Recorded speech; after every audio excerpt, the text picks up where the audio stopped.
राधे राधे दोस्तों। आज जो मैं आपको कहानी सुनाने वाली हूँ उसमें एक ऐसे संत की कथा है जो शुद्ध हरि कथा करते थे और वो इस तरह से हरि कीर्तन करते थे कि स्वयं भगवान भी सुनने के लिए उपस्थित हो जाते थे, क्योंकि उनके जो कीर्तन में ना तो कोई दिखावा था, ना छलावा था, ना कोई प्रलोभन था।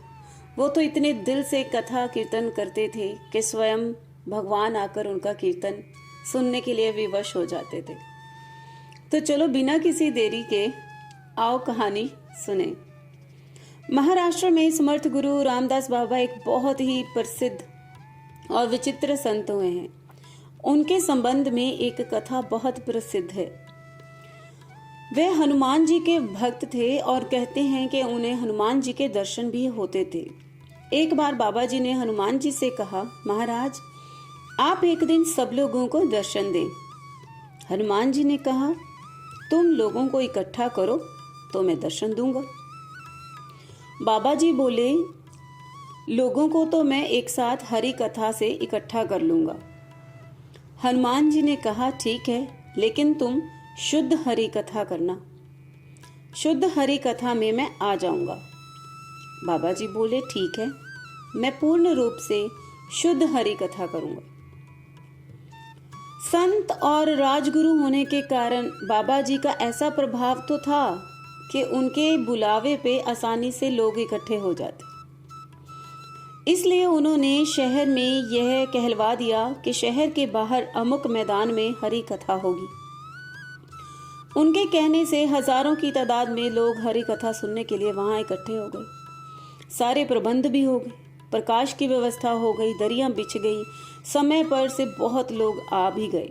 गाने बजाने वाले आकर बैठ गए और वक्त से कीर्तन प्रारंभ हो गया। बीच बीच में बाबा जी कथा करते और बीच बीच में कीर्तन करते करते करते उनकी ऐसी लय बध गई कि वे कीर्तन में मस्त हो गए। लोगों को आशा थी कि अब बाबा जी कथा सुनाएंगे, पर वह तो कीर्तन ही करते रहे। लोगों के भीतर का असली भाव बाहर आने लगा। उनके मन में विचार आने लगे कि ये कीर्तन तो हम घर पर भी कर सकते हैं। हम तो यहाँ पे कथा करने के लिए बैठे थे, कथा सुनने के लिए बैठे थे। इस भाव के चलते धीरे धीरे लोगों ने उठकर जाना शुरू कर दिया, पर बाबा जी बिना किसी व्यक्ति पर ध्यान दिए अपने पूरे भाव में मस्त होकर कथा करते रहे, कीर्तन करते रहे। तो लोगों का कीर्तन करने का तो एक बहाना था। घर पर कीर्तन इस तरह से कोई नहीं कर सकता जिस तरह से वहां पर बाबा जी कर रहे थे, लेकिन किसी को भी उसमें रस नहीं आ रहा था। तो धीरे धीरे लोग तो चले ही गए। अभी तो जो बाबा जी की मंडली में लोग थे उन्होंने भी धीरे धीरे कान पर जनेऊ टांग कर खड़े होना शुरू कर दिया। थोड़ी देर में वह भी चले गए। जब गाने बजाने वालों ने देखा कि बाबा जी तो अपने ही धुन में कीर्तन करी जा रहे हैं, तो धीरे धीरे वह भी खिसक गए। बाबा जी तो आंखें बंद करके अपनी ही मस्ती में कीर्तन करे जा रहे थे, क्योंकि हनुमान जी की आज्ञा के अनुसार शुद्ध हरि कथा करनी जो थी। प्रकाश की व्यवस्था करने वालों ने सोचा कि अब वह क्या करें, तो धीरे धीरे से उन्होंने भी एक एक बत्ती बुझानी शुरू कर दी और धीरे धीरे अपना सारा सामान समेट कर वह भी चले गए। अब दरी वालों को मुश्किल हो गई, क्योंकि बाबा जी तो वहां पे मस्ती में नाच रहे थे। तो उन्होंने क्या किया, जब बाबा जी नाचते नाचते एक तरफ होते तो वो दूसरी तरफ की दरी उठा लेते, और जब दूसरी तरफ होते तो एक तरफ की दरी उठा लेते। इस तरह से उन्होंने धीरे धीरे सारी दरियां इकट्ठी कर दी और चल गए।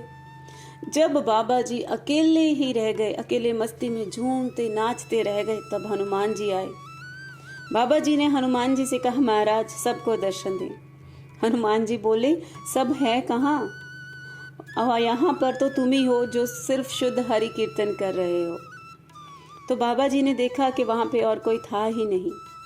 इस प्रकार भावपूर्वक केवल भगवान नाम का संकीर्तन करना ही शुद्ध हरि कथा होता है।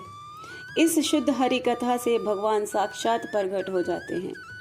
और जैसे कि भगवान के दर्शन हर किसी के बस में नहीं, वैसे ही शुद्ध हरि कथा करना तो क्या, सुनना भी हर किसी के बस का नहीं। तो दोस्तों ये थी आज की हमारी एक प्यारी सी कहानी।